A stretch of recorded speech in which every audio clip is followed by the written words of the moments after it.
Hi everyone, it is the 27th of July, which means that it is time to go to the Summer Wool Festival in Ampthill, Bedfordshire. Let's go.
So hopefully you enjoyed that footage of the Summer Wool Festival in Ampthill, Bedfordshire.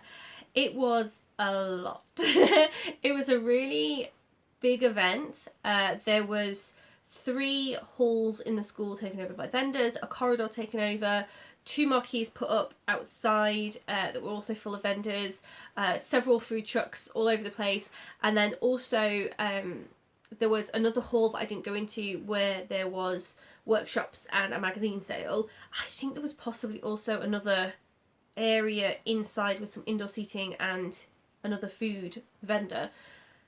It was a lot of things everywhere. What was really nice was the quantity of green space and picnic benches and walls that you could sit on. There was loads of stuff like that. I think people sat on the grass, were quite happy sat on the grass. It was a really sunny day, really lovely, really clean, very clean school. Yeah, I think that's the benefit of it being a school as a venue, is that because school is often populated with lots of kids, it meant that there was also lots of picnic benches for them, and that meant that when we came in we had loads of places to sit. So that was good. How does it compare to some of the other places I've been to on my other yarns on tour? I would say that the stall sizes were similar to Bakewell. So actually the stalls themselves didn't have a lot of room. It's just that there were lots of halls with lots of them in it. So where in the Full Monty show there was one big auditorium and everyone had quite a lot of space, this show was like Bakewell in that everybody was kind of a little bit packed in, really. It wasn't too problematic because by lunchtime the crowd had thinned out a little bit because everyone was enjoying the outside and sitting on the grass, which was great. But at the start some of the halls were a little bit overwhelming and I was just overheating. I pity the vendors because they must have been absolutely boiling hot from being indoors all day during that. But yeah, when the crowd thinned out it was okay. I guess the thing with Bakewell is the crowds didn't seem to thin out until like really late in the day. So I ended up staying 4 or 5 hours at this show because yeah, when everything thinned out it was kind of more relaxing, and I was sat outside on the grass, I was doing my knitting, I was taking my time, I took some footage.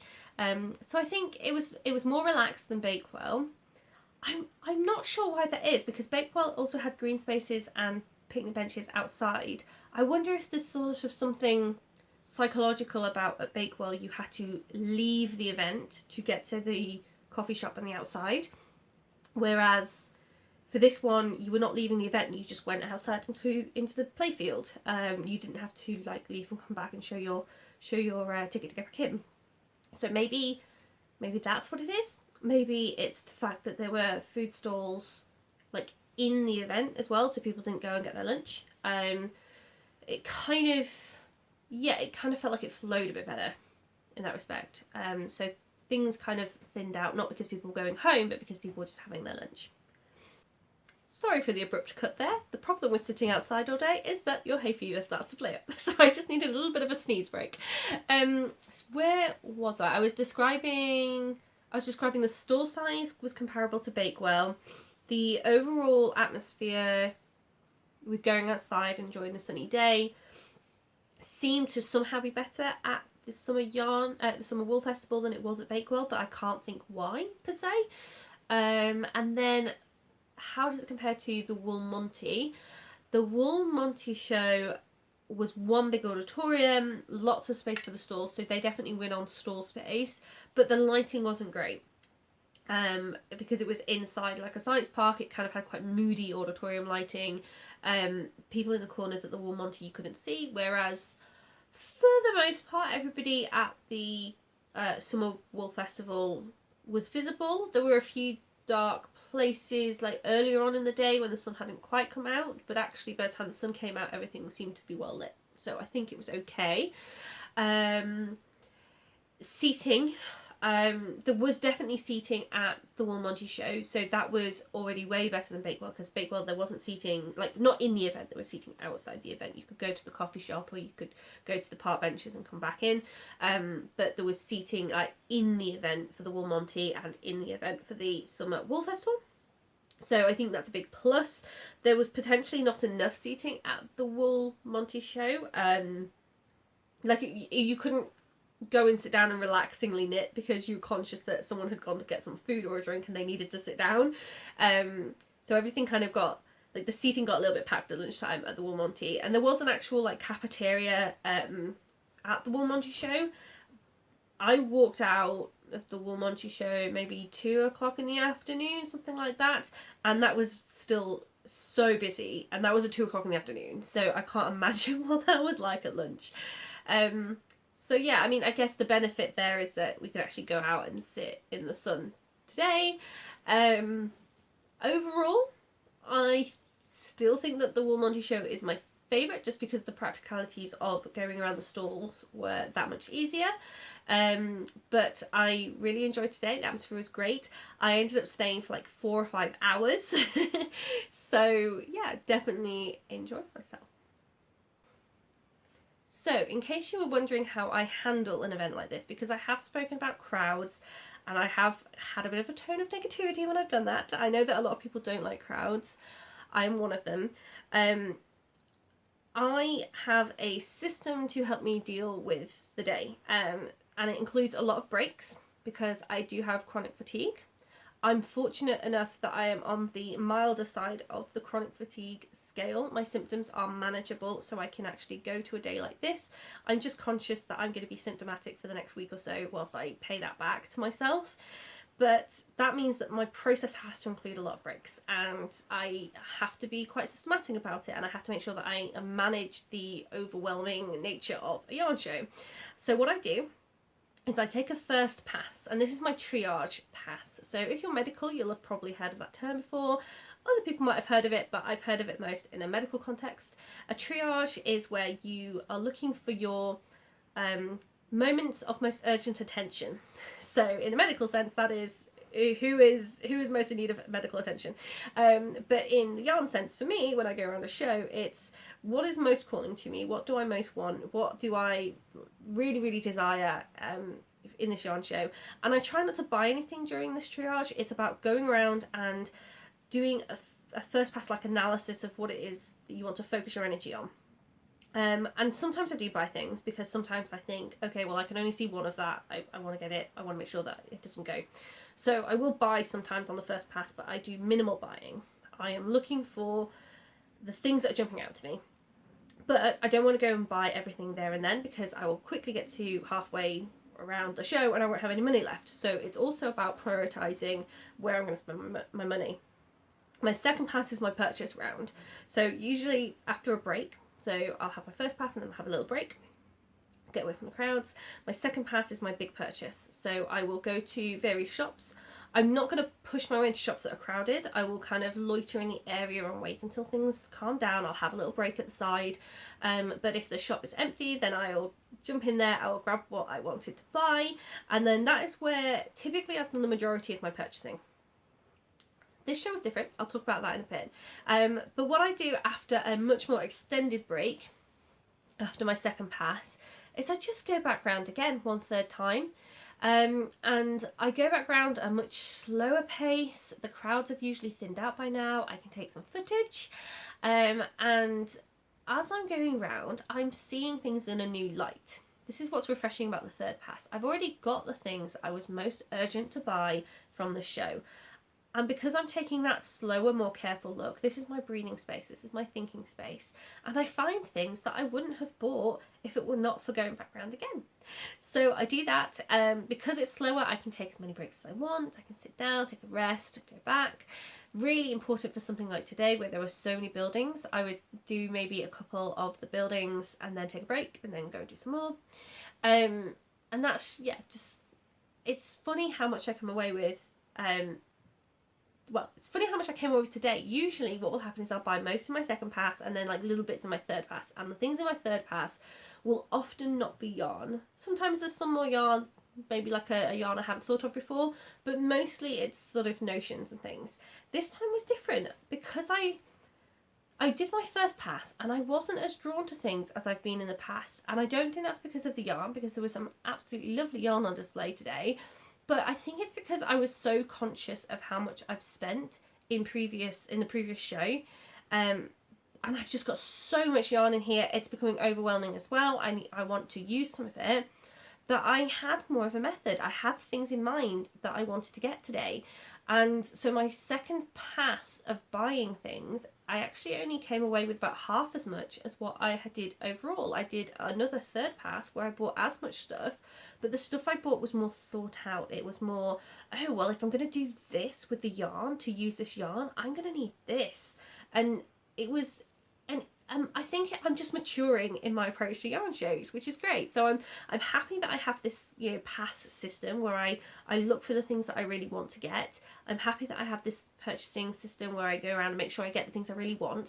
And then I have this more slow-paced, analytical view, you know, a more thoughtful view of the show when I go around again, which is how I deal with things. So, I already said that I have bought things at this yarn show, but I am going to split that off into a separate video because this particular yarn on tour video is getting really long. So I'm going to leave this video as a focus on the yarn show itself, and then I'm going to produce a second video talking about the things that I bought. So if you're interested in that, then make sure that you're subscribed to the channel so that you get alerted when that video comes out and you can see all the things I bought. For now, I'm going to leave you with a sneak peek, the size of the bag that I bought at this yarn show. So there's definitely still plenty in there to go through. Thank you for joining me today as I went through the Summer Wool Festival at Ampthill in Bedfordshire. This is an annual event. I think I found out that it's been in this location for a little while now, so it might be back here again next year. Keep your eye out on the Summer Wool Festival. They have a Facebook page if you want to find out more about it. For now, I'm going to wrap this video up. Wait for the next one. The next one's going to be about the yarn. I will see you in that next video. Bye for now, everyone.